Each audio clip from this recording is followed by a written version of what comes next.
Good morning बच्चों।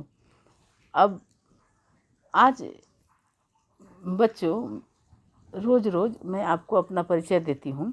मैं doctor Sita Choubey मनोविज्ञान विभाग से हूँ और आज ये बताने की आवश्यकता नहीं है कि ये क्लास 12 का ही है और 12 के बच्चे ही इसे पढ़ेंगे, ये 11th क्लास के लिए नहीं है, है ना। तो आज मैं चिकित्सा के क्षेत्र में ये बता रही हूँ कि चिकित्सा मनोचिकित्सा में नैतिकता क्या होता है ना। तो बच्चे आप इस चीज़ को जानेंगे कि मनोचिकित्सा में नैतिकता का क्या भूमिका होता है, क्या होता है ये। तो देखिए, मनोचिकित्सा में मनोवैज्ञानिक विधियों में क्लाइंट या रोगी के सामयिक एवं मानसिक समस्याओं का समाधान एक चिकित्सक की मदद से की जाती है। चिकित्सा के दौरान या उसके बाद क्लाइंट को किसी प्रकार का कोई क्षति न हो, इसके लिए कुछ नैतिक नियमों का निर्माण विशेषज्ञ द्वारा किया गया है। इन नियमों का पालन चिकित्सक तथा क्लाइंट दोनों को करना होता है ना, दोनों को करना होता है। ऐसे नैतिक नियमों के कुछ निम्नांकित प्रमुख ये क्या हैं, कुछ नियम हैं जिसे हम अभी आपको बताएंगे कि कौन कौन से नियम होते हैं। देखिए, इसमें कुछ नियम ऐसे हैं जो कि दोनों को पालन करना होता है ना। तो पहला नियम क्या होता है कि देखिए, चिकित्सक में पर्याप्त पेशेवर सामर्थ्यता तथा कौशल होना चाहिए। यह नियम इस बात पर बल डालता है कि चिकित्सक अपनी सामर्थ्यता की सीमा तथा अपने द्वारा उपयोग किए गए प्रविधियों की सीमाओं की भली भांति पहचानते हों। वो सिर्फ वैसा ही सेवा प्रदान करते हैं तथा वैसी प्रविधियों को उपयोग करते हैं जिनके लिए वे प्रशिक्षित तथा जिनका अनुभव उन्हें प्राप्त होता है।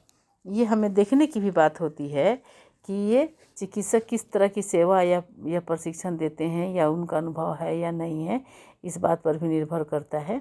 तो ये उनके नैतिकता के ऊपर डिपेंड करता है कि इस तरह की ये नियमों का पालन करते हैं या नहीं करते हैं, कि पालन करना आवश्यक होता है।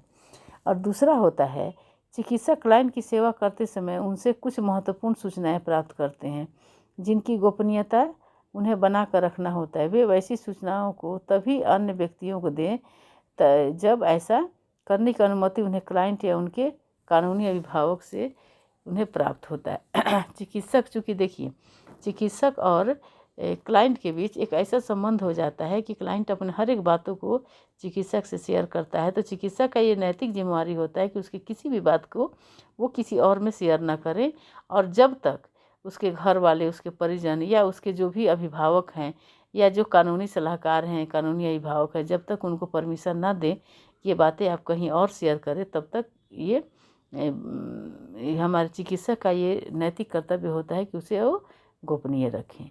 तीसरी बातें हैं कि चिकित्सक ये भरपूर कोशिश करता है कि क्लाइंट के व्यक्तिगत व्यथा या दुख हर हाल में कम हो जाए। इस उद्देश्य की पूर्ति के लिए वे अपने प्रशिक्षण की प्रविधि, उपचार या मूल्यांकन की प्रविधियों के बारे में पूरा ज्ञान वो क्लाइंट और उसके अभिभावक को देता है ना। चौथा है, हर हाल में चिकित्सक यह कोशिश करते हैं कि क्लाइंट के साथ उसका जो संबंध बना है उसकी अखंडता अक्षुण्ण रहे, उसकी अखंडता क्या हो, एकदम बरकरार रहे। ये सब जरूर ही इसका ध्यान दिया जाता है। अब देखिए, पांचवा है, क्लाइंट के अधिकार तथा मान मर्यादा को बरकरार रखने की भरपूर कोशिश की जानी चाहिए। क्लाइंट के अधिकार और मान मर्यादा को क्या करना चाहिए, उसके मान मर्यादा को बरकरार रखने के लिए उसकी प्रतिष्ठा को बरकरार रखने का हर एक भरपूर कोशिश करना चाहिए। कोई भी ऐसा व्यवहार नहीं किया जाना चाहिए जिससे क्लाइंट को तकलीफ़ हो, है ना, या उसकी व्यथा हो। कुछ ऐसी बातें भी अगर होती है तो उसके बारे में उससे पहले सूचित किया जाए या राय लिया जाए, राय प्राप्त कर ली जानी चाहिए, तभी कुछ बातें कहनी चाहिए। फिर भी जितना हो सके क्लाइंट के इस बातों को की मर्यादा को रखते उसे भरपूर कोशिश करनी चाहिए कि इसकी मर्यादा बरकरार रखे।